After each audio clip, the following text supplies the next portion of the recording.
Hello you filthy animals, and welcome to the first episode of the Flash Rewrite series. If this is your first time on the channel, then you probably didn't know this series is part of a greater Arrowverse Rewrite series that will mainly focus on the Arrowverse trio, that being the Green Arrow, Supergirl, and of course the Flash. This particular video covers the Flash Season 1.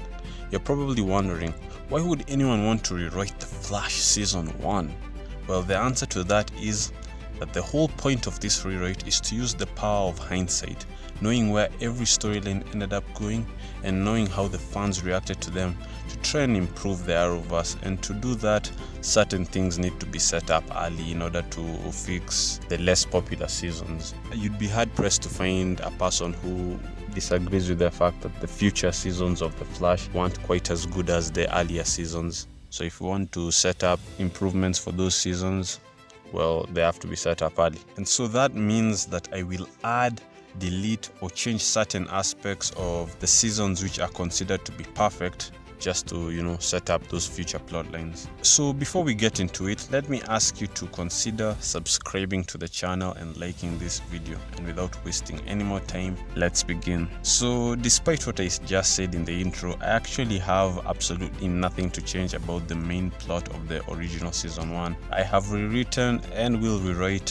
certain seasons that a lot of people consider to be their favorite seasons for the greater good of the rewrite. But this is the one season where the original plot with the Reverse Flash's plan to create the Flash and use his speed to return to the future works perfectly for the story I'm telling, exactly as it was in the original. In fact, the only thing that I'm changing is after Eddie Thawne shoots himself, instead of U-Boat disintegrating, a time wraith will show up, kill him, and then he will disintegrate.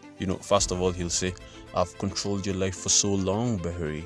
How will you get on without me?" Then he sort of won't be able to move, and a time wraith will show up, kill him, and then things will happen. And I'll explain why that is the case in a future season. Or maybe if we get time, I'll explain it at the end of this video. So this video will be divided into 2 sections, and if possible, if there's enough time at the end, 3 sections. The first section will be a disclaimer section. The second part will focus on 6 particular episodes of season 1. And like I keep saying, if the rewrite hasn't gotten too long, there'll be a bonus third section. Now, if this is your first time here, you've probably realized this isn't the first rewrite I've done. Technically, you don't have to watch the Arrow rewrite in order to understand the Flash rewrite. Just like in the original, you didn't have to watch another Arrowverse show to understand the Arrowverse show that brought you into the Arrowverse. However, just like in the original, watching those other shows, or in this case, watching those other rewrites, will enhance your viewing experience. Be that as it may, I would personally recommend at the very least you watch the first half of the Arrow Season 1 rewrite, because in that video I give some disclaimers that affect the entire Arrowverse, not just Arrow. But don't worry, you don't technically have to watch those either. Whenever any of those disclaimers become relevant, I'll bring them up. And when I do rewrites of future series like Supergirl, you can watch just that Supergirl rewrite by itself without watching any of the other rewrites. It's just recommended that you watch all of it, and it would really help the channel. Why are you watching only one section? There are not that many at point of recording. But anyway, just like that Arrow Season 1 rewrite, this video will also begin with me giving some disclaimers, but the disclaimers I'm about to give will only affect the Flash. These changes, they don't have anything to do with just the plot of Season 1, but they're just minor changes here and there, or some of them not so minor, that will affect the entire show, which is why there are disclaimers. Anyway, enough chit chat, let's get into it. The first change I'm making is after the Man in Yellow murders Nora Allen and Henry is arrested, their son Barry will go to live with his elderly grandparents. Their home will be right next to the West household, and because Barry's grandparents are so old, Joe will be the one who drives Barry to school when he's driving his own daughter Iris to school. He'll teach him how to drive and how to shave, because Barry's grandfather is pretty old, and all that good stuff. And we can even say that over the holidays like Thanksgiving or Christmas, the two families share the holidays. And the main reason for this change is actually really simple. I wanted to retain that aspect of Joe West being like a second father to Barry Allen, while completely and utterly deleting the fact that in canon in the original show, in a way, Iris and Barry are siblings, you know. These made-up cities in DC, no one knows where they are on the map, but I think we all know that Central City is located in the great state of Alabama. But anyway, by the time the series starts, Barry's grandparents, they passed away and they left him the house. And, you know, he was already, like barely paying for it because he's pretty young, so can't have that large a salary. But after his 9-month coma, he kind of wasn't able to keep up on his mortgage, and the landlord, let's say it wasn't even mortgage, it was on rent, and the house got sold. Point is, for the first half of the season 1, he'll be living in an apartment, and then after Iris West moves out to go live with Eddie, just like he did in the original, Barry will move in with Joe, and from there the series will work out exactly the same as it did in the original. And speaking of Barry and Iris,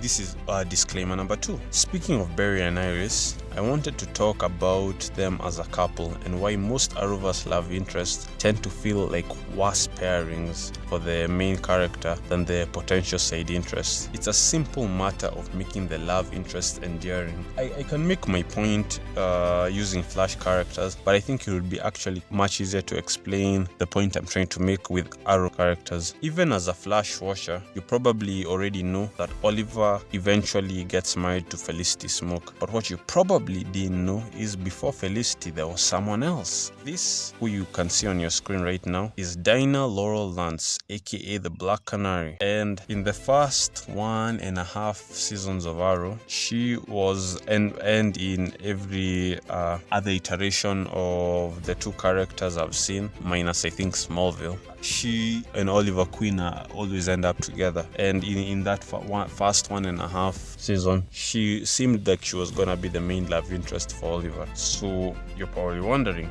why did Oliver end up with Felicity then? Well, that's because the shippers, who are commonly known as Olicity fans, influenced the showrunners to kinda ruin their show for a little bit. However, believe it or not, for a minute there, I was something of a Felicity fan myself, and I understand why they exist. I don't care what anyone says, Laurel, especially in season 2, was genuinely unlikable.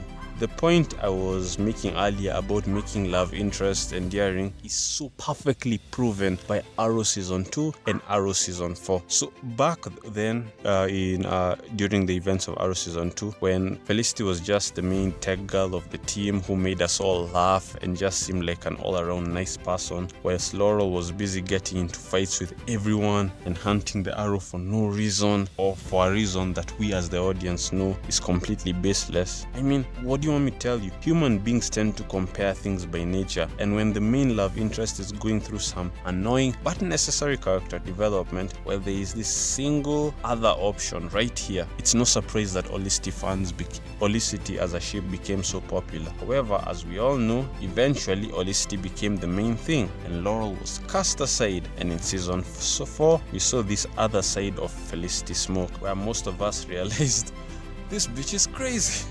It's one thing to be annoyed at Oliver for not being honest and trusting you with the big things in life. In fact, for me, it's completely understandable. You know, if you're gonna be someone's spouse, get and one day marry them, you should be honest with them, right? I'd like to believe most people agree with that, right? But it's completely different to have a full-on meltdown over Oliver not revealing he has a son to you, even after you learn that the mother of his kid threatened to never let him see his son again if he tells a soul. And to anyone who's 50-50 on whether Felicity was in the right in this, maybe you never watched the scene, let me remind you that this wasn't a secret that Oliver kept from Felicity for years or months or even weeks.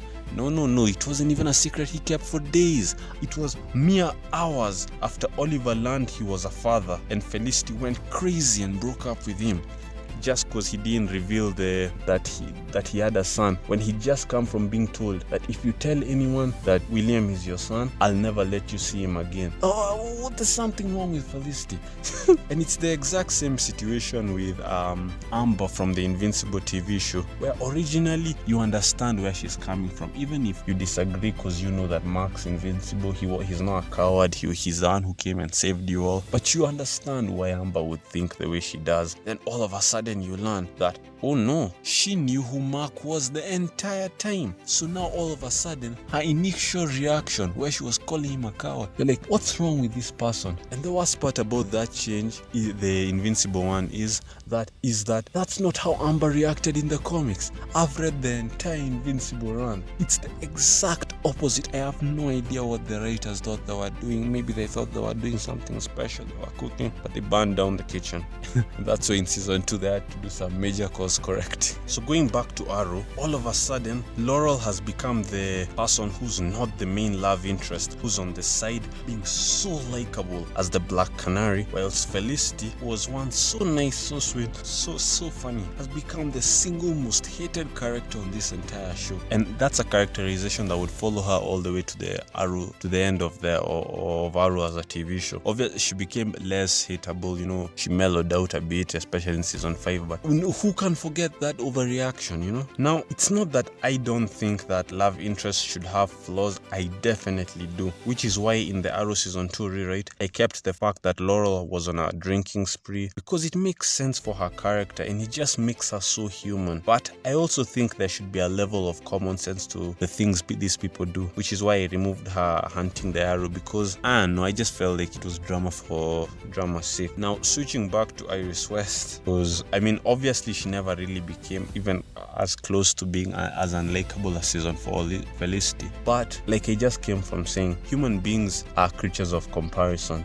If Arrow and The Flash were fused TV shows, Iris would not be nearly as disliked as she is, because people would just compare her to Felicity. And anytime there was a crossover and the two pairings were together, let's say it was Crisis on Earth X, when Felicity is refusing to marry Oliver, which is her right obviously, or Elseworlds, where she's just causing unnecessary drama. In those situations, I think most people would, even if you disliked Iris, you'd be like, in this situation, man, I'd rather be Barry and Iris than Oliver and Felicity, when we compare the two. But unfortunately for Iris West, not everyone will watch the Arrow. People will just watch the Flash alone. It was the most popular of the Arrowverse TV shows after all. So the people she'll be compared with are the people who, throughout the course of the show, the women that Barry interacted with, and some of them he even dated. And I know I've just come from I've just gotten a small unnecessary rant there, but the crux of my argument was that we need to make these love interests a little more endearing, right? So, because these love interests, they never stuck around for long, and because of that, most of their screen time was them and Barry just having a good time, therefore making them more endearing. For example,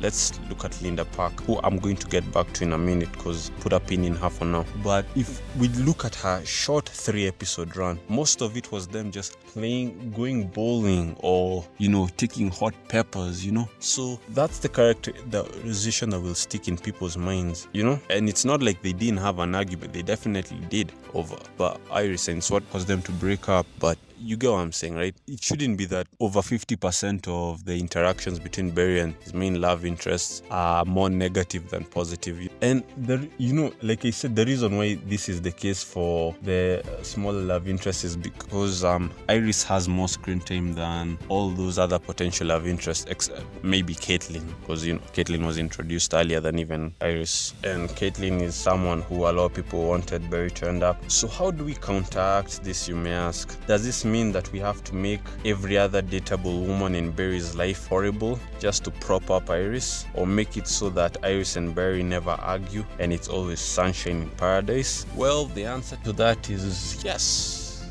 And let me explain. First, on the bit of making it so Iris and Barry never argue, obviously that's a horrible idea since it would make Iris bland. But I just mentioned how most of the screen time of those side interests was spent on them just hanging out with Barry. I ask you, the viewer, to name even one instant of Barry and Iris doing something fun together. If even one of you can answer that question, I bet that scene that you're describing is from The Flash season 1. I was rewatching, The Flash season 1, and during most of the episodes in the first half of season 1 begin with Barry and Iris just hanging out.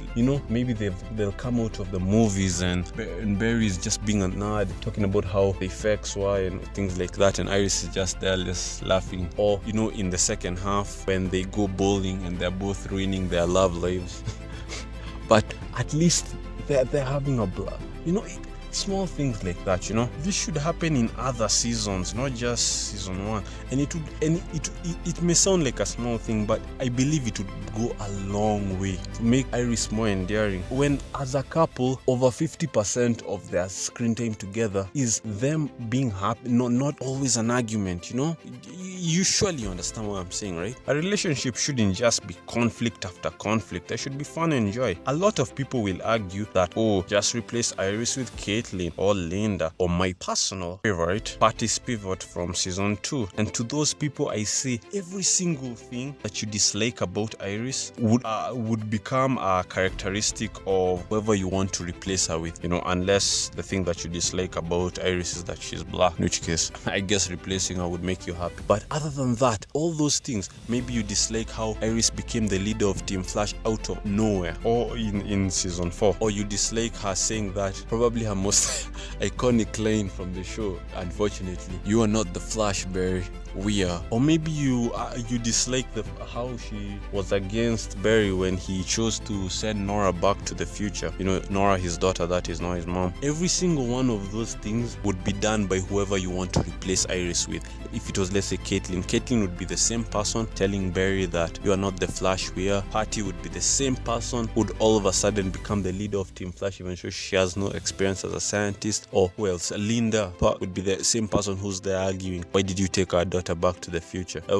And I mean, some of those conflicts, let me give you a little controversial take. Like those 3 examples I've given, for me, 2 out of 3 of them aren't nearly as bad as people like to pretend they are. I mean, to a certain extent, I was kind of on Iris' side. I won't say which 2 of the 3. I don't want you people to crucify me. And the point I'm trying to make is replacing her with someone else isn't gonna suddenly make the relationship drama in the Flash all of a sudden just become better. If you want to improve those things, you have to counteract the conflict, which should be there. A realistic relationship isn't always just perfect, but you have to counteract it with some joy, I mean, I'm not married, no, but I'd like to believe that when I do eventually get married, my marriage won't constantly be arguments. I know there'll be, because I'm a very argumentative person, but I'd really like to believe that most of it will be me and my wife just having a great time, And anyway, I'm repeating myself. As for the side interests, I don't think you should make them horrible or, just to prop Iris up, but you should give them a certain quirk that makes them not the ideal love interest. And my favorite example of what I'm trying to describe is Black Cat and Spider-Man, because Black Cat is usually funnier, cooler, and way more badass than Mary Jane. And she even fits better into Peter's life as Spider-Man, because she can actually be there with him and he doesn't have to constantly worry about her getting hurt. However, the writers know to add a certain flaw with their relationship. Sometimes it's the fact that Black Cat is in love with Spider-Man and she completely is repulsed by Peter Parker. Or it's maybe that sometimes that she is a criminal at the end of the day, and she, no matter how much Spider-Man tries to turn her away from her life of crime, she can never change her ways. She's an addict to crime. So that way, they've not ruined Black Cat just to prop Mary Jane. But at the end of the day, after having fun in games, the reader can see, MJ at the end may be better for Peter, because at least she may not be able to do all these things, but at least she loves Peter for who he is, or she's not a criminal. You get what I'm saying? All these side interests for Barry, they should stay as they are. don't make them unlikable characters, but they should have a certain characteristic, a certain flaw that makes them not the perfect love interest. Because why are you giving Iris such strong competition? Do you want her to be so unpopular? And for each of those potential love interests that Barry has, I'll give their small flaws that make them not the ideal love interest for Barry. When they become relevant, and as Linda, I know she's relevant because she's in this season, but I already put a pin in her. So let's go to disclaimer number 3. We've spent enough time on relationships. Since we're on Iris, let's talk about her profession. Well, first things first, I need to do some house cleaning, because in the latest Arrowverse rewrite I did, I claimed that Iris was working at CCPN even though she didn't start until episode 11. So to cover up that plot hole without creating more plot holes, we'll say that CCPN sent her a letter offering her the job at the beginning of season 8, which is the crossover, which is how the Arrow characters would know that. And by the end of that episode, she accepted. So technically she works there, but her first day ended up being at episode 11, where she found out that the true reason why she was hired was because they thought she had a connection with the Flash. And by the events of the crossover, Iris had already added her name to the blog, so it works. So anyway, other than that, the change I'm going to make to Iris is she won't just be a newspaper reporter, but she'll be a news reporter. And what I mean by that is, for example, let's say Gorilla Grodd is attacking the city. Iris will be, that kind of reporter who's there at the scene of the crime, actively reporting on the crime.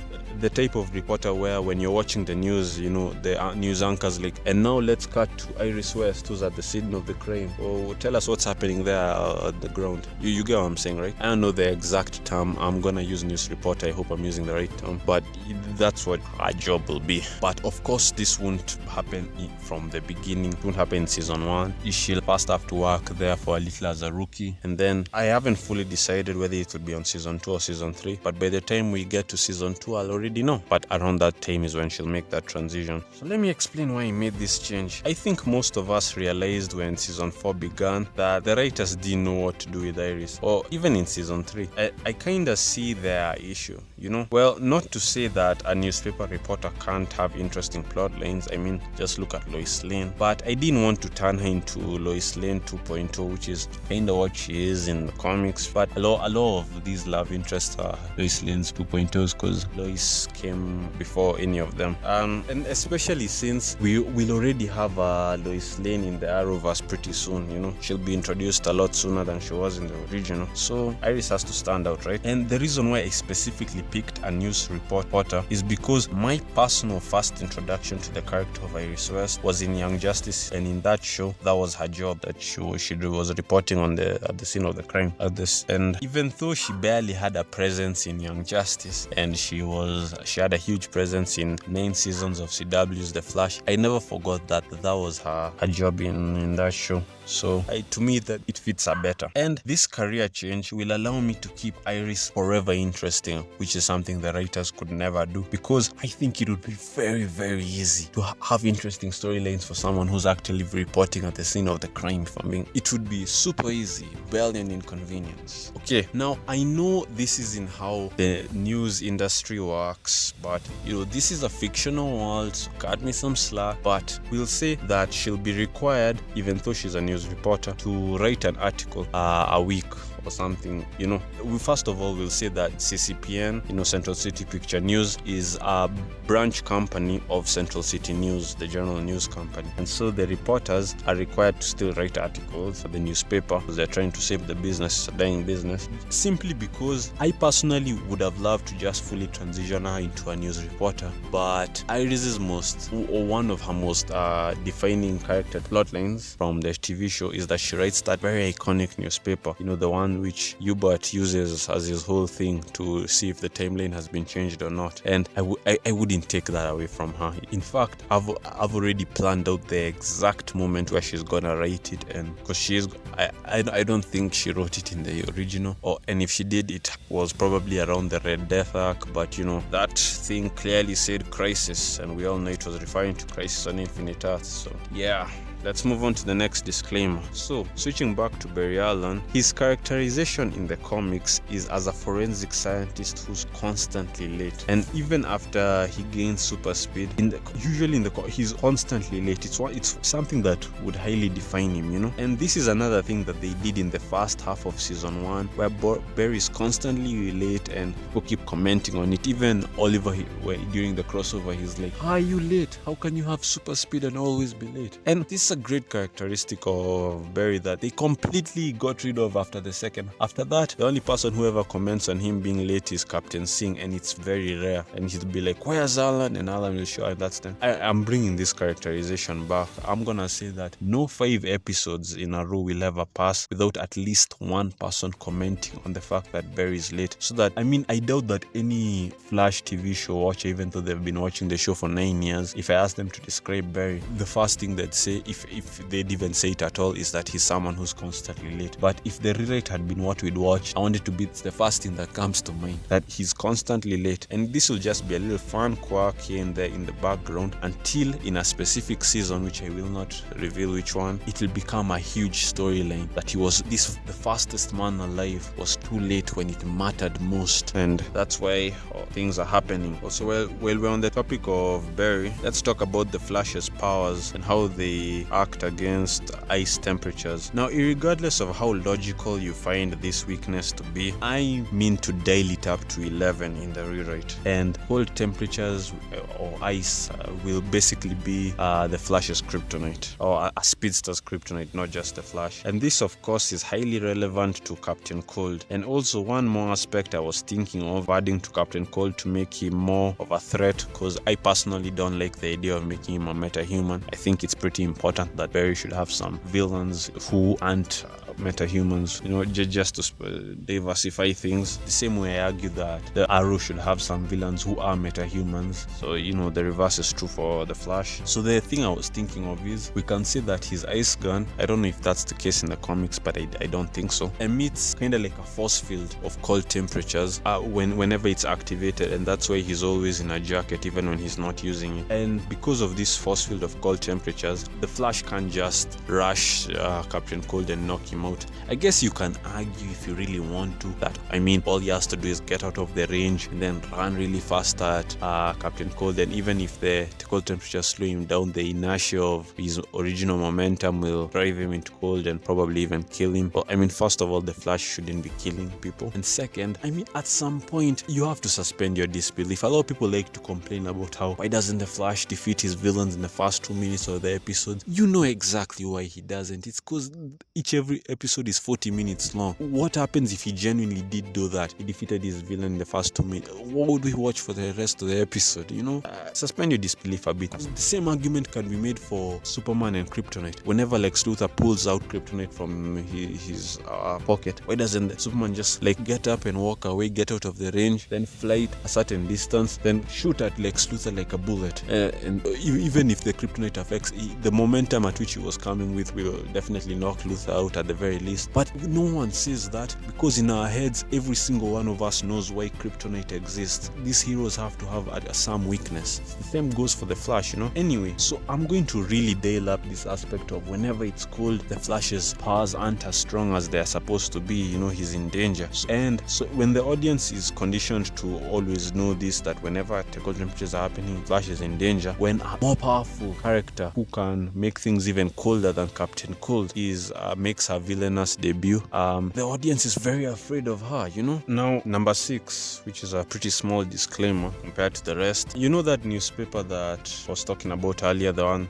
the Flash disappeared in Crisis? There's a sub-headline that talks about how Wayne Tech and Queen Industries have had a merger. I thought it would be cool to use the power of hindsight, change that into something that actually will happen in the Arrowverse, and say Wayne Tech goes bankrupt after Bruce Wayne's disappearance. I think not only would that be more accurate, it would accomplish the same thing of being an Easter egg that proves that Bruce Wayne exists in the Arrowverse. Back then we didn't know. Back then we like to theorize, does he exist? When are we gonna see him? I think we'll do the same thing. Anyway, disclaimer number 7, which is the final disclaimer. Remember when we put that pin in Linda Park? Well, let's talk about Linda Park. DC fans tend to give characters a hard time for taking things that belong to other heroes, even if the other hero is a part of this thief's mythos, the character who's stolen something from another person. So many people like to rag on Arrow fighting Ra's al Ghul, who's a Batman villain. Though, I never see that same energy directed at him for fighting Deathstroke, Brother Blood, and Hive, who are all, Teen Titans villains. And I can't even count the number of times I've seen people endlessly rag on Supergirl for using Superman villains and Superman plot lines, or even Superman side characters, even though they are part of the same family. For some reason, Barry Allen isn't subjected to the same scrutiny. He gets a pass, even though the Flash TV show steals so much from Wally West. Now, personally, I do not mind in the slightest when TV shows do this, because I know why they do it. Some of these heroes have very small rogues galleries, like Green Arrow and Supergirl. So, the writers have to do what they can to make things interesting for you people. So I don't mind it when they borrow things from other characters. I draw the line at only 3 things. 1, arch enemies. Deathstroke gets a pass, even though he's technically the Teen Titans arch enemy, because Deathstroke likes to fight around. It's something I've been seeing people talk about lately, and it's something, yes, it also bothers me the same way it bothers all of you. A lot of people consider Deathstroke to be a Green Arrow villain or a Batman villain when he's supposed to be a Teen Titans villain above all else. But Deathstroke, he has his own rogues gallery, so Deathstroke gets a pass. But other than that, I don't think that another hero's arch enemy should be the main villain of a season. So yes, that means that even though he was the best part of Supergirl's best season by far, I don't think Lex Luthor should be the main villain of season 4. I'm not saying he shouldn't appear, or he shouldn't be an antagonist. No, that's not even the same thing. He shouldn't be the main villain of a season. And he won't be, but he'll still be there. That's the first thing that I draw the line at arch enemies. The second thing is characterization, and when I say this, I mean when a character doesn't act like themselves, they act like another hero. I don't mind when the Arrow acts like Batman for the early seasons, because he's got room to grow, but by the time the TV show is ending, he should have slowly transformed into his more comic book self. And I really don't like when Supergirl doesn't act in the slightest like her comic book self and acts like basically Superman in a skirt. She's just a gender bent Superman. She's nothing like the real Supergirl. And though this technically has nothing to do with the Arrowverse minus Crisis on Earth X or on Infinitas, I don't like how the DCU Flash Ezra Miller's version kinda acted more like Wally West than he did as Barry Allen. And the third part which I draw the line is love interests. I never want to see the Arrow dating Selina Kyle or even Talia al Ghul. And if I ever see Supergirl paired up with Lois Lane, I'm going to start a fight. And I certainly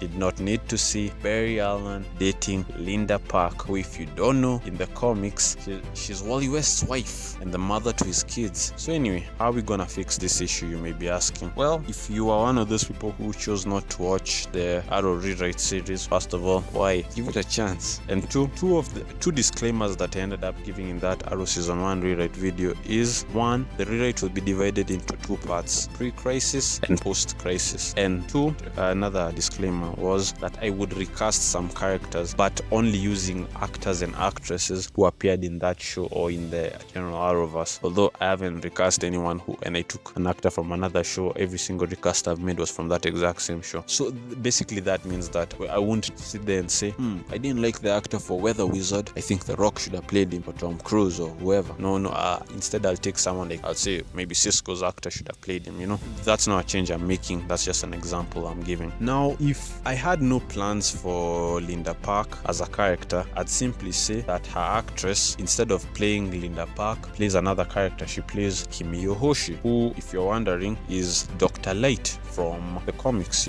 That's Dr. Light's true identity. And most of you will remember that Linda Park's Earth 2 doppelganger was Dr. Light, so it's a simple matter of just changing her name and problem solved. Barry is no longer dating Wally West's wife and problem solved. However, I do have plans for Linda Park as a character, and she'll be very, very relevant to my post-crisis world. And when I think who I'd like to play her, I like her original actress, the person who did play her in season 1, so that's who's gonna play her, post-crisis. So you're probably wondering, well then who's gonna play Hoshi in season 1? Well, that would be the actress for Cisco's girlfriend Camila, and it fits great because Camila worked for a newspaper as a photographer, so we can say that's the same job Hoshi has instead of Linda's job of being in sports. And 2, she's Asian, just like the real Dr. Light. I know you're about to say hey, Hoshi is a doctor, but I mean this is the multiverse. Her Earth 2 version is the doctor version, her Earth 1 version can be literally anything. And you're probably wondering who's gonna play Camila. Are you getting rid of the character? Yes, I am. Well,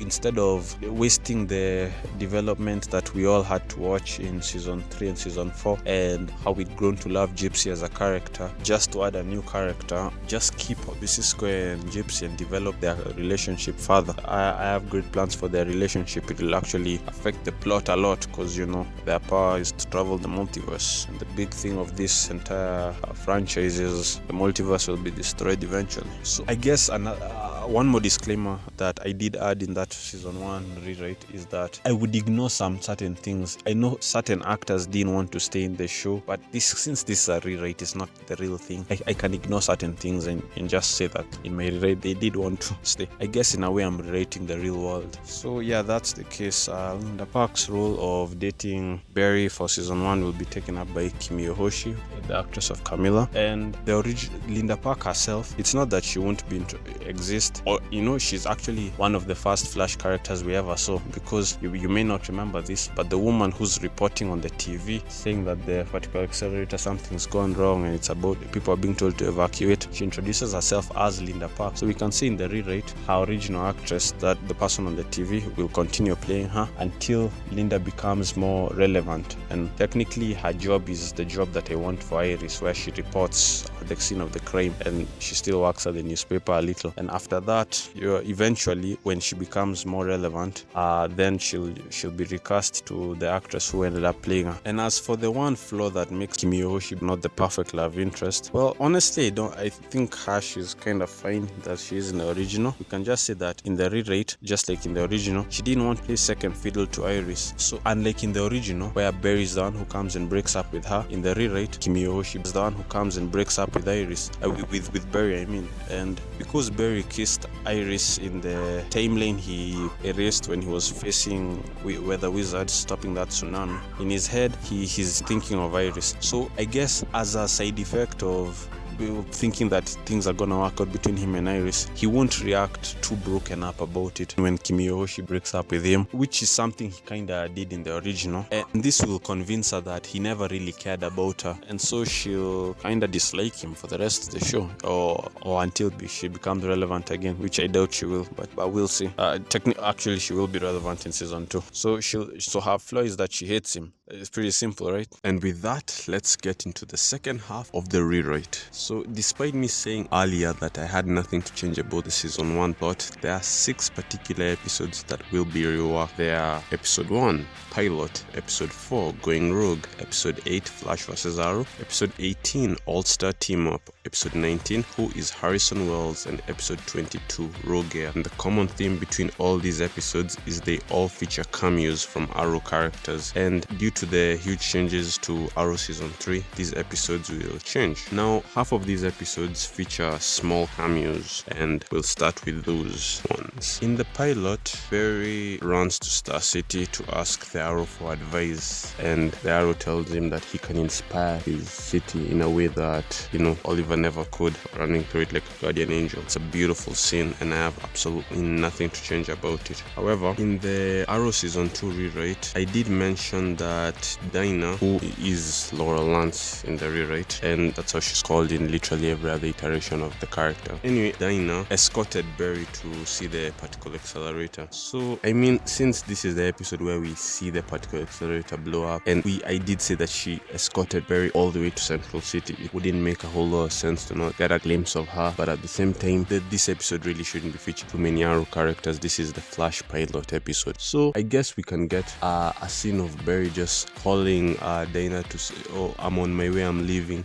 We don't even have to see Dinah responding, just to imply to the audience that the two scenes fit with each other, but you know, she doesn't need to be on screen. Next episode is Who is Harrison Wells, where Joe and Cisco travel to Star City to ask Quentin Lance about the night Wells' wife died, you know, during that car accident. Anyway, in the original, Cisco meets Dinah for the first time, and Dinah asks Cisco to make her a sonic device using her dead sister's devices. But in the rewrite, they've already met during the events of the second half of the crossover, and plus Dinah doesn't need that device in the rewrite. Yeah, so we'll just cut that out. And if she's already met Cisco and she doesn't need the device, again, she doesn't really need to be there, does she? So we'll cut her out, and Cisco and Detective West will just go and meet Detective Lance. And finally, Rogue Air, in which in the original, Oliver helps the Flash and Firestorm to defeat the Reverse Flash. Now, because I watched the first 3 seasons of the Flash before ever starting the Arrow, I went into the Arrow with a few spoilers. Like, perhaps the reason why I wasn't as angry about Laurel's death as everyone else, which is very justifiable. I already knew she was gonna die before I ever even began her. So, you know, so to anyone who opts to listen to the rest of this video, from now on you'll be watching the Arrow rewrite the way I watched it, the Arrow original. You'll go in with a few spoilers. And yeah, so in the original, Oliver was dressed as a member of the League of Assassins during this scene. But in the rewrite, he will be dressed in a custom checkmate suit that comes with a green hood. And if I've already finished designing it, then it's on your screen so you can see it. If not, it can just be a big question mark. And that iconic line, Nanites, courtesy of Ray Palmer, will be replaced by Nanites, courtesy of Ted Kord, because the actor of Ray Palmer was recast to play Ted Kord the same way the actress for Camilla now plays Kimi Yohoshi. Now let's switch to the 3 episodes with the far bigger changes. First, we will change going rogue. Now in the original, Felicity shows up to check up on Barry because she overheard the conversation between Barry and Oliver in the pilot. She already knew that Barry was the Flash. The reason why Felicity was the one to visit was because she and Barry really bonded during the events of Arrow Season 2. I mean, if you've never watched Arrow, you may not know this, but Barry's debut in the Arrowverse wasn't in the Flash Season 1 Episode 1. It was in Arrow Season 2 Episode 8. And yeah, during that, he and Felicity really bonded. He even suggested that if she's not interested in Oliver, he'd be an option. You know, he was trying to shoot his shot. However, in the rewrite, those interactions happened between Barry and Dinah, not Barry and Felicity. Not to say that Barry and Felicity didn't bond, because they did, and not to say that Felicity will never show up in the Flash every time it will be replaced by Dinah. She definitely will show up at the Flash, just be patient. But for this particular instance, those Felicity interactions have been replaced by Dinah, and so Dinah is the one who Barry is very close with. So let's get into it. In the rewrite, when Joe and Barry walk into Barry's lab at CCPD, they will find Dinah, not Felicity, having come to see Barry to see if Barry recovered after being struck by lightning. And unlike Felicity, she won't already know that Barry is Flash or, you know, a speedster. However, by the time Barry first met Dinah, she already knew that Oliver Queen was the Arrow, so, you know, Barry trusts her to keep a secret. Plus, he's a bit of a blabbermouth. Even in the original, he was spilling secrets here and there in this episode. So he'll get super excited to show her Star Labs, where he'd previously revealed to her that he used to dream of visiting, and now, you know, he practically works there or lives there even. He will then show off his super speed, revealing to her his secret, to the anger of his friends at Star Labs. So as Caitlin begins lecturing this very naive Barry on the importance of secret identities, remember this is just episode 4 of season 1, so he's super naive. Dr. Wells and Cisco will begin explaining to Dinah what happened to Barry during the night the particle accelerator exploded. This will lead Dinah to having an important realization, which she will reveal to the rest of them. The night the particle accelerator exploded, she was affected by the dark matter wave as well and became a metahuman. Now, originally she had assumed it was just magic or an act of God, especially since she's lost her abilities when a mysterious individual kidnapped her friend and then left her for dead with a sliced throat. This individual slit open her throat and left her for dead. That's just classic Arrow for you. Things are happening. But Dr. Snow is able to analyze her and learn that the damage done to her vocal cords was only temporary, and her sonic scream ability, or as Cisco later renames it, a canary cry, will return. And the reason she didn't die when her throat got slashed open is because she has a small healing factor, but it's only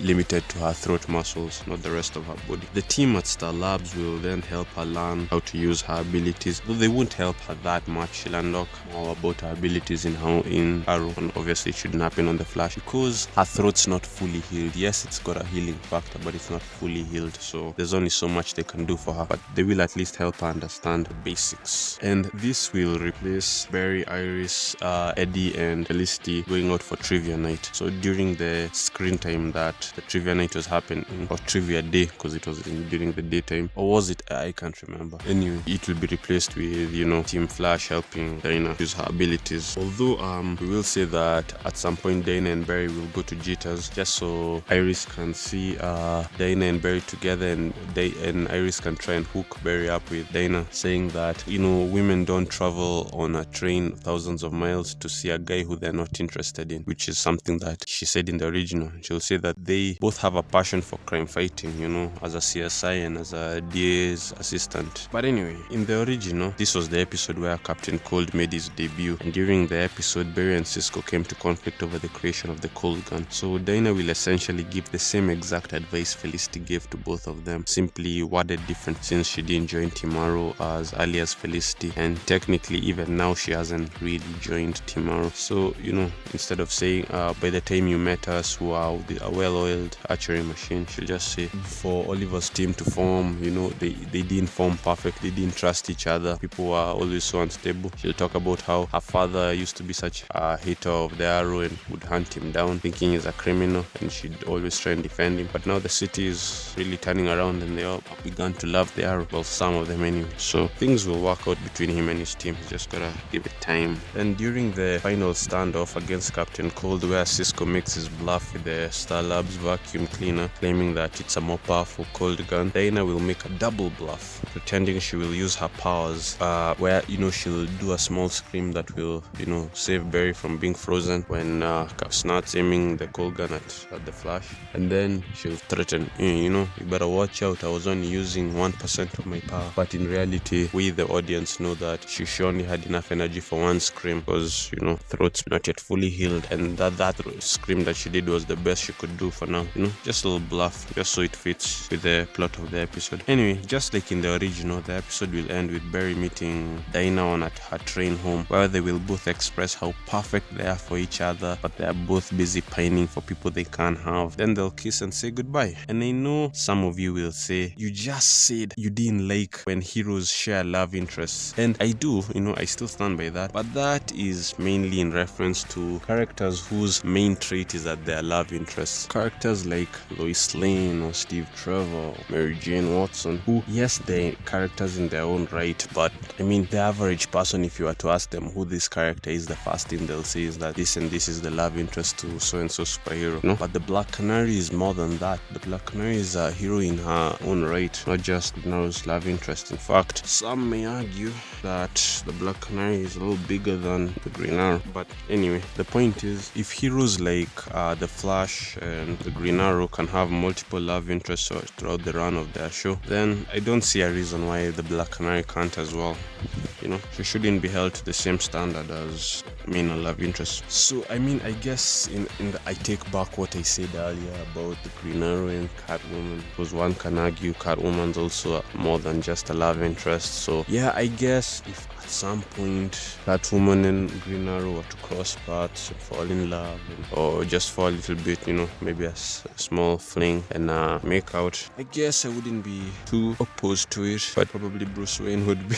Anyway, this this rewrite has spent an unhealthy amount talking about relationship drama, so enough about that. Let's jump to the next episode, which is Flash vs. Arrow, or rather, let's begin by renaming it to The Brave and the Bold, which was the title of the second half of the crossover. And it works because I want to invert the villains and the plot lines of both episodes, meaning Captain Boomerang will be the villain of this episode, the first episode of the crossover, and Rainbow Raider will be the villain of the second half, which by the time of you listening to this, the second half of the crossover has been out on the channel for a while now, so you can watch that by clicking the link at the top of your screen, or you can find it on the channel.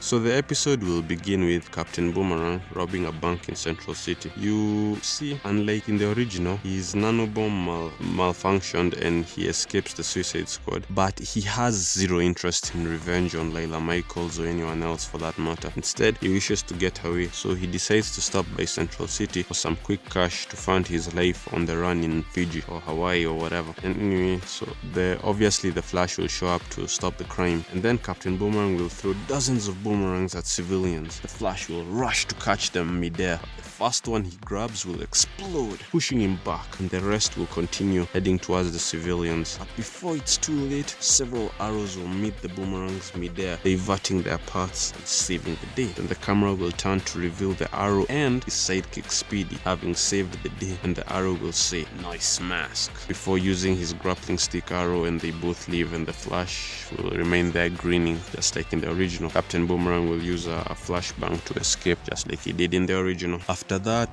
just like in the original, the Flash will race after them to their base in Central City and talk about how he gave them a head start, and then he'll find Felicity and Diggle, and this is where he will learn, and the audience will learn as well, that Captain Boomerang escaped the Suicide Squad, killing an Argus agent to do so, and so Team Arrow has tracked him down all the way to Central City. And Oliver will at first refuse, but after Barry and Felicity nag him, he will agree to the two of them teaming up to catch Boomerang. So whilst Oliver trains Barry by shooting him in the back with arrows to teach him to be more self-aware, Cisco will be tinkering with Roy, create some magnet arrows to counter Captain Boomerang's boomerangs. And this is where Dr. Wells will tell Felicity he knows who she is because he always keeps an eye on young talent, but he won't say that she graduated from MIT because in the rewrite she didn't even graduate from college. And then he'll also ask, tell me who the man behind the hood is and all that jazz. Felicity will be like, that's not my secret to tell. Anyway, at some point in the episode, they will go after the supplier for Captain Boomerangs, just like in the original, and the Arrow will torture a man, force him to reveal the truth about Boomerang. And this will happen after Joe and Dr. Wells call Barry aside to tell him that the Arrow is a bad influence, and ever since his first appearance, Starling City has had 2 terrorist attacks, so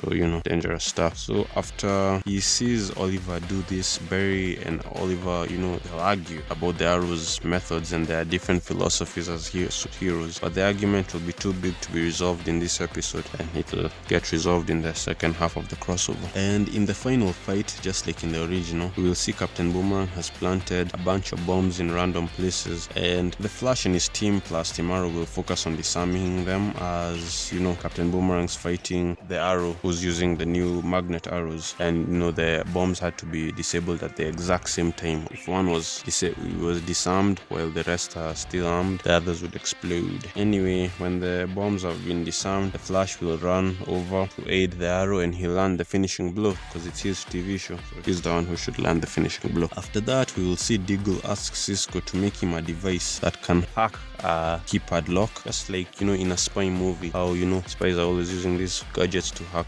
padlocks. Good stuff. And if you're watching Arrow, you'll know why he needs that. Anyway, they will then decide that if Captain Boomerang's returned to Argus custody, he'll just end up being re-enlisted into the Suicide Squad, or he may just be killed. So for his own safety, they'll lock him in the pipeline, even though he's not a metahuman. And the final episode is All-Star Team Up, which will be another Arrow Season 3 second half spoiler. So after the Flash helps Joe and Eddie to catch those crooks in the opening scene, and Dr. Kang's murdered by those bees when they come out of the cars, ventilation and all that, they're investigating the body. Good stuff.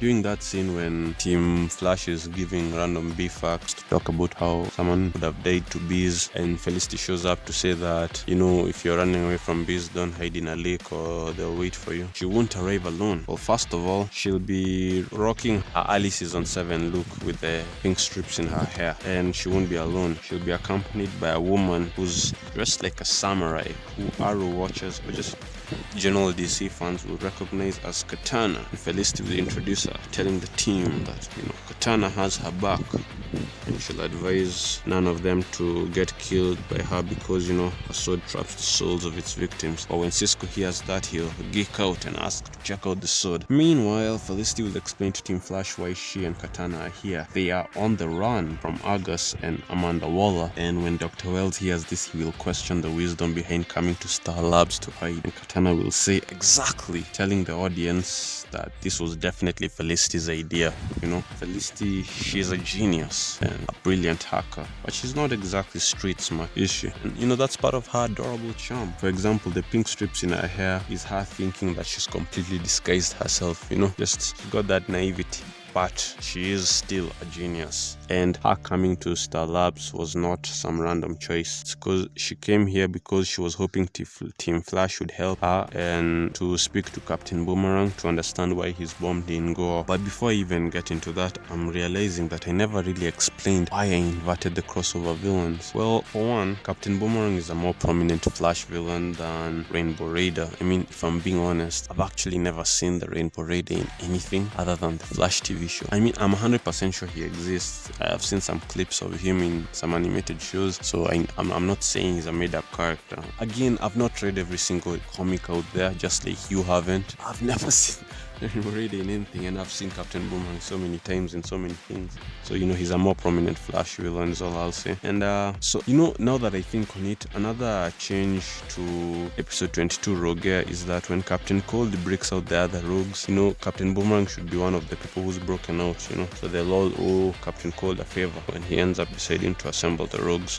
And I know I just came from saying that I don't mind when heroes share villains so long as it's not arch enemies. So one could ask, why would I take Captain Boomerang away from the Arrow? Well, for one, I mean, he didn't really do much other than the crossover. The next appearance was on Lian Yu, and I mean, Prometheus didn't really need him, but he is needed here on the Flash. It's important things for him to do. And another reason is, my reasoning would be, if my rewrite had been what we'd gotten in the real world, the reasoning that the showrunners would have had is that when the Flash audience sees all these Suicide Squad storylines happening, it'll tell the Flash audience, if they're interested in such a thing, that the Arrow TV show has a very interesting Suicide Squad storyline ongoing, so consider checking it out. And yeah, that's the reason. So going back to episode 18, Team Flash will spend the screen time they previously used helping Ray work on his atom suit to analyze Captain Boomerang and to hear his story, and they will interrogate him. So they learn that on his last Suicide Squad mission, Waller sent them to Markovia to steal a new military weapon that the Markovian monarchy had developed. And obviously when I say interrogate him, they'll probably just call him out, give him some nice food and ask him questions. This is Team Flash we're talking about. They're not gonna torture the guy or something. Anyway, when by the way, Captain Boomerang's personality will be a little more comic book accurate, he's not gonna be as serious as he was, because the real Arrowverse Captain Boomerang, the first one anyway, it wasn't very Captain Boomerang-ish. Anyway, what was I saying? I was saying that their mission, they were sent by Waller to steal a new power source from Markovia that the Markovian monarchy had just developed, or to power up their weapons, and Captain Boomerang was the one who had to go and collect it, but he messed things up because he was Captain Boomerang, and he accidentally dropped it and it electrocuted him and sent an alarm that alerted the royal guards that people were stealing their top secret weapon. So Waller had to abandon the mission, and since Boomerang was at the center of it, he didn't want to risk him getting caught and revealing the truth about who broke in, so she blew up his head, or she at least tried to, but his bomb malfunctioned, and he'll explain how he didn't realize that she tried to kill him, so he quickly followed the rest behind them. I guess they didn't realize he was behind them all the way to their getaway plane, and he stored away, and while he was on board, he overheard them and realized that they all thought he was dead, so he saw that as a perfect opportunity for him to escape. So as he's explaining all this, and as they're they're busy analyzing his neck, of Dr. Snow perform a little surgery on him, I guess, or with Dr. Wells' help. This will all take place simultaneously with the Bug-Eyed Bandit plot, where she's trying to kill people at Mercury Labs, ending with Dr. Tina McGee. And eventually Team Flash will realize that the key to deactivate the nanobombs is to electrocute the person who has a nanobomb in their spine, which will fry the circuitry. And so that it works well with the plot of the episode, they'll realize that's the same way to deactivate the little bee robots, because in the original Ray Palmer was able to learn that the way to make his atom suit functional is not to go bigger, it's to go smaller, because of how small the bees were. So this is how the new Suicide plot fits in with the Bug-Eyed Bandit plot. Anyway, but I'm jumping to the end of the episode. Around that, when they figure out that the key is to write the device, Cisco and Caitlin will begin working on a device to create a shock that's powerful enough to destroy the bomb, but not so powerful that it kills the individual with the bomb. And meanwhile, Felicity, who's again really bad at being undercover and is really interested in raising Barry's spirits, because in the original he was really untrustworthy.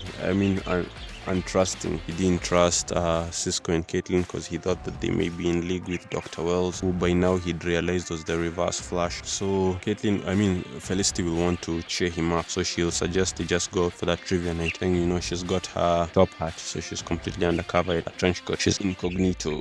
And Eddie and Iris will join them, and but it won't be completely the same as the original, because we'll fuse that original trivia night with the second date night that happened in this episode. So Iris is angry at Eddie because she can tell that he is keeping a secret from her, which the secret is that Barry Allen is the Flash. But that's all good stuff. But a scene that I need to cut out is that scene where Barry tries to help Eddie by giving Iris some really solid advice that as police officers they see some really bad things, and Eddie's just trying to keep her in the light. Because I'm not cutting the scene because it's bad. I'm cutting the scene because the scene that follows it is bad. Where Iris, she's like, I don't care though, that's some good advice, but who cares? Because it's the small things like that make her just a little unlikable. Something like that's not gonna make you hate the character, but it's tiny things like that accumulating over time that make Iris as unpopular as she is. So we'll just cut that scene out, and the episode will flow. Because obviously I'm not gonna cut out the conflict. It was a brilliant conflict, and yeah, it's kind of important for the plot if you think about it. Anyway, around in the third act, Ted Cord will show up in his Blue Beetle suit minus the scarab, and he will reveal he was told by Oliver to find Felicity, though Oliver did not tell him why. And Felicity will be shocked to hear this, but Katana will cut her off and ask if Oliver knows where they are, because if he does, then so does Waller. But Ted Cord will reveal he simply used his satellite to track her down, and this will essentially replace that scene of him as Ray Palmer buying out an entire restaurant to show how rich he is, because he is a billionaire. So, and in the DC universe, if you're a billionaire, you have to have at least one satellite. If you don't even have a satellite, how are you even gonna call yourself a billionaire? And after that, they will all team up to defeat Bug-Eyed Bandit. Like I just said, they'll use the new electrocuting device that Cisco and Caitlin have come up with to fry the bees, alongside the original storyline where Blue Beetle flies around. Although I don't think the Blue Beetle can fly, he has a plane, right? So I don't know, it depends on the CW budget. I don't think I have to go into the details of the fight.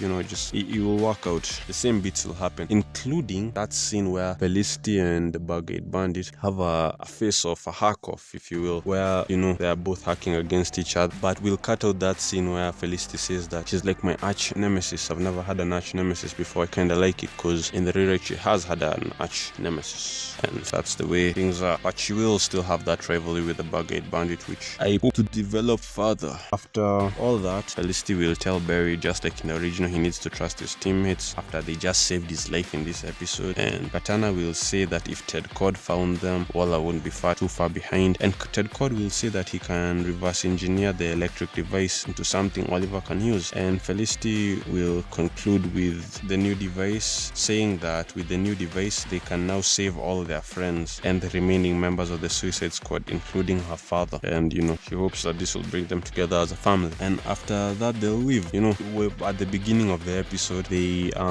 made it seem like they were gonna hang around here for a few episodes, but you know, narratively they shouldn't. So you know, that's the explanation, that because Ted Cord found them, that means Waller won't be that far behind, so they've got to bounce. So they're going back to Starling City. And then after that, you know, Joe and Barry will reveal to Cisco and Caitlin that Wells is the Reverse Flash, and Cisco will reveal that he has memories of Wells killing him, that timeline which Barry erased when he tried to stop that tsunami that Weather Wizard was trying to use to destroy Central City. And that's it for part 2. Part 3 would have been me explaining how time travel will work in the rewrite, because I think we can all agree, though we may not agree on when exactly it happened, that at some point the rules of time travel stop making any sense, and the entire Flash timeline makes no sense. But it would seem I definitely ran out of time, so I'll have to explain that during the season 2 rewrite. Speaking of that, click here to watch season 2 of the Flash rewrite, or click here to begin the Arrow rewrite. And until then, hail and farewell.